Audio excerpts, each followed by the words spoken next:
Ayo dek, kenapa bengong? Tegur Hanan ketika Nahla tak kunjung berjalan.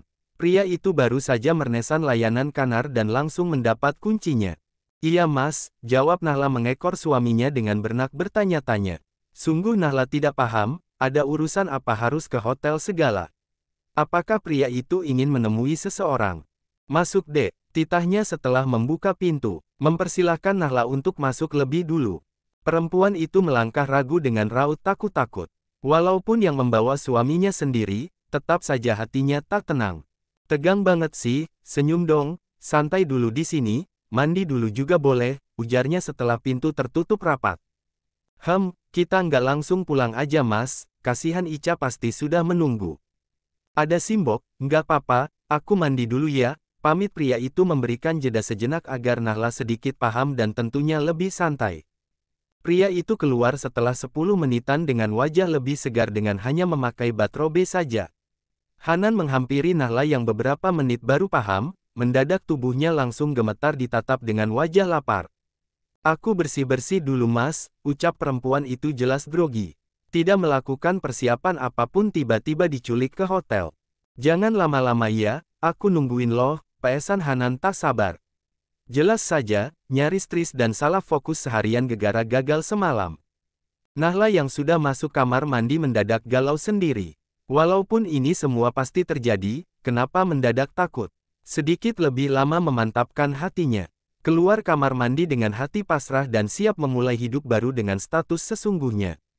Astagfirullah, mas, ngagetin aja.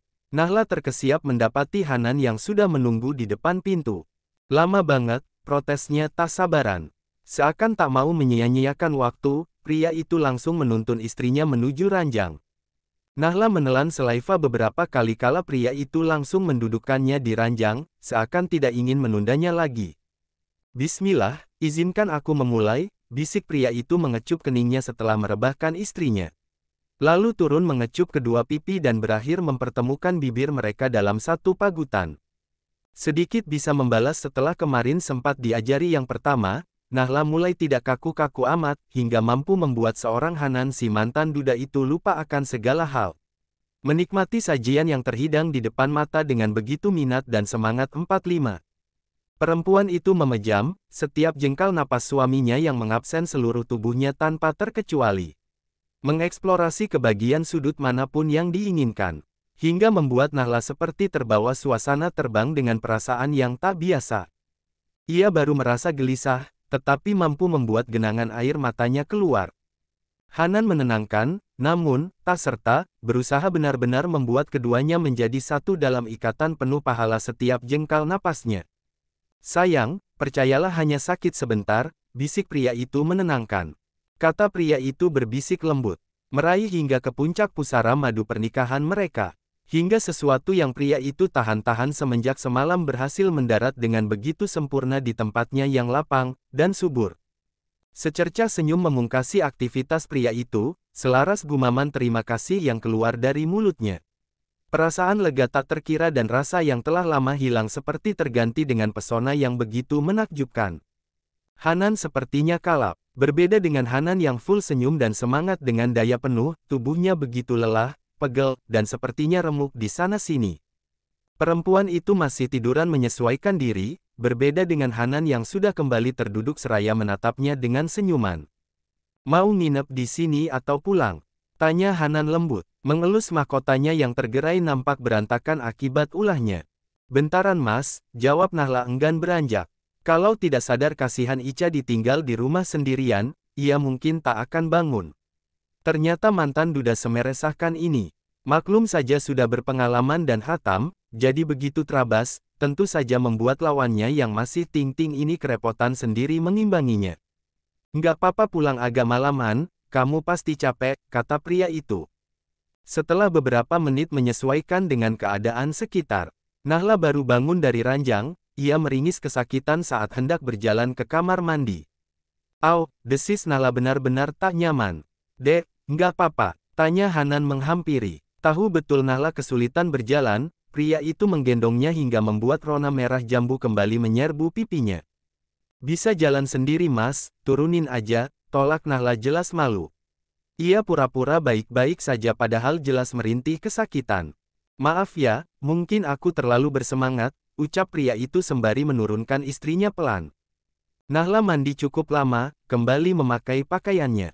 Berjalan perlahan keluar dari kamar mandi, bahkan saat keluar dari kamar hotel, Nahla sedikit tidak nyaman dan malu takut ada yang memperhatikan cara jalannya yang tidak benar. Mau langsung pulang, atau mampir cari makan dulu, tawar Hanan terasa lapar. Setelah berolahraga sore hari sekarang perutnya yang meminta dimanjakan. Pulang aja mas, beli dibungkus aja, ujar Nahla jelas tak ingin mampir-mampir. Ia merasa tidak nyaman sama sekali dan ingin segera merebah dengan damai. Ya sudah, aku bungkus saja, kita makan di rumah, ujar pria itu menepikan mobilnya di salah satu depan rumah makan.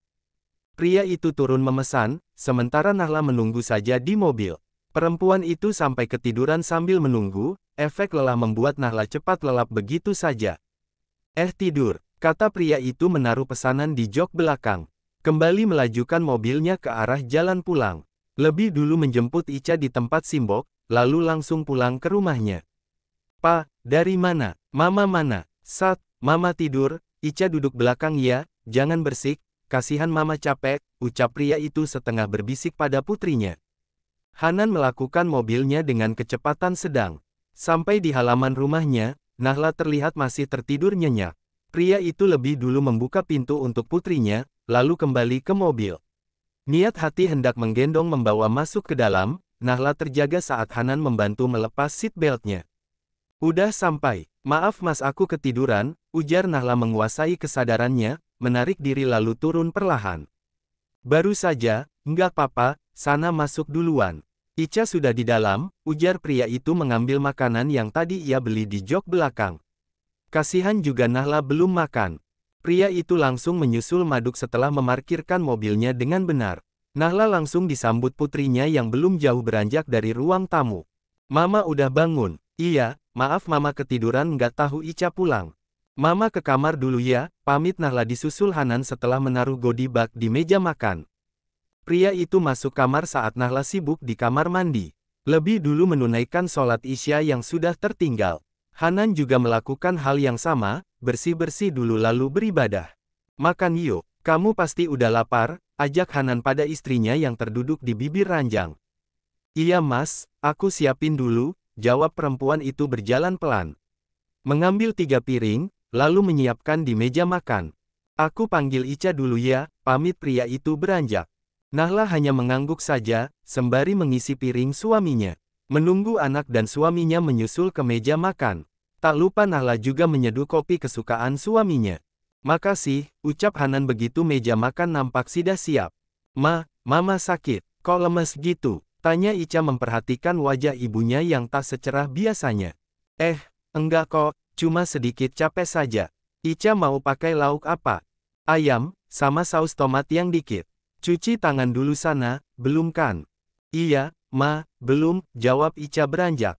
Makan yang banyak, kamu butuh banyak tenaga, ujar Hanan menginterupsi istrinya. Keluarga kecil itu makan dengan husuk. Saat Nahla hendak mengemas meja, Hanan melarangnya dan menyuruh istrinya beristirahat saja.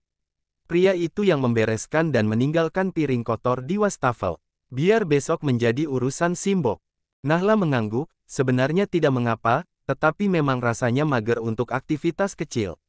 Lebih dulu beranjak ke kamar Ica, menemani gadis itu menjemput mimpi malamnya. Mama mau tidur di sini? Tanya Ica penuh harap. Iya, jawab Nahla tanpa ragu. Sepertinya tidur di kamar Ica lebih nyaman untuk malam ini. Tanpa diduga, Hanan menyusulnya bahkan di saat gadis kecil itu belum tidur. Ica tidur ya, Mama sama Papa juga mau istirahat, ucap pria itu ikut merebah di sebelah Ica. Gadis kecil itu mengangguk seraya memeluk ibunya. Sementara Nahla hanya terdiam sembari membuai putrinya. Hanan sendiri memperhatikan Nahla dengan lekat, tangannya terulur di atas kepala Ica memainkan rambut istrinya, membuat perempuan itu mendongak. Kedua netra itu bertemu, Hanan tersenyum tipis, Nahla kembali menunduk. Ica sudah tidur, pindah yuk. Ajak pria itu mengusap puncak kepala istrinya. Baru merem, Mas duluan ke kamar, nanti aku nyusul, sahut Nahla sejujurnya enggan beranjak. Takut dieksekusi malam itu juga, padahal masih sangat tidak nyaman. Ayo dek, nggak minta gendong kan? Seloro pria itu turun dari ranjang lalu mendekat. Iya mas, enggak, bisa jalan sendiri, tolak Nahla bangkit dari pembaringan. Turun dari ranjang berjalan cepat mendahului Hanan begitu saja. Udah nggak sakit? Tanya pria itu begitu sampai kamar. Nahla masih parno dan rasanya nano-nano. Masih mas, aku boleh tidur kan? Jawab Nahla harap-harap cemas. Pria itu tersenyum kalem sembari merapihkan anak rambutnya. Istirahatlah, tentu saja boleh, kamu harus tidur yang cukup, kata Hanan lalu mengecup keningnya dengan ucapan selamat malam. Tak berselang lama perempuan itu benar-benar menemukan mimpinya. Akhirnya bisa lelap dengan tenang walau sedikit tidak nyaman dan takut saat suaminya mendekat tiba-tiba memeluknya. Pagi menyapa serasa lebih cepat. Perempuan itu merasa ada sesuatu yang memainkan bibirnya. Ia sedikit kaget saat membuka mata suaminya tengah mencumbunya dengan semangat. Mas, kamu udah bangun. Jam berapa ini? Tanya Nahla sedikit memberi jarak. Kenapa pria itu meresahkan sekali, pagi-pagi sudah membuat bibirnya basah saja. Belum subuh, tapi aku menginginkan dirimu, boleh kan? Kata pria itu tersenyum menyapanya. Ia sudah meloloskannya semalam karena merasa kasihan. Tidak mungkin juga menerjang saat istrinya masih kaget dengan kelakuannya tadi kemarin sore. Sekarang mas, aku belum gosok gigi, mandi, ucap Nahla jelas masih belum minat. Nggak apa-apa, aku juga, nanti bisa mandi bareng kan, lagian ini hari Minggu, aman bisa nanyak waktu. Aku ke kamar mandi bentar mas, ucap Nahla beranjak. Bagaimana ceritanya minta nambah, sisa kemarin saja masih tak nyaman sama sekali. Duh, Mas Hanan bisa pending nggak ya, masa nggak ngerti kalau aku nggak nyaman gini. Nahla malah takut sendiri, keluar dari kamar mandi dengan wajah tegang. Kenapa? Rileks aja, nanti bakalan nggak sakit kalau udah terbiasa, semakin sering dicoba, percaya dong, ayo sayang. Sepertinya percuma Nahla galau, pria itu bahkan mulai menguasai separuh dari tubuhnya, membuat gerakan abstrak dengan sentuhan-sentuhan lembut yang membuat Nahla terlena hingga tidak bisa menolaknya sedikit pun. Ternyata benar, walau masih jelas terasa sakit, yang kedua Nahla lebih bisa menikmati dan mencoba mengimbangi.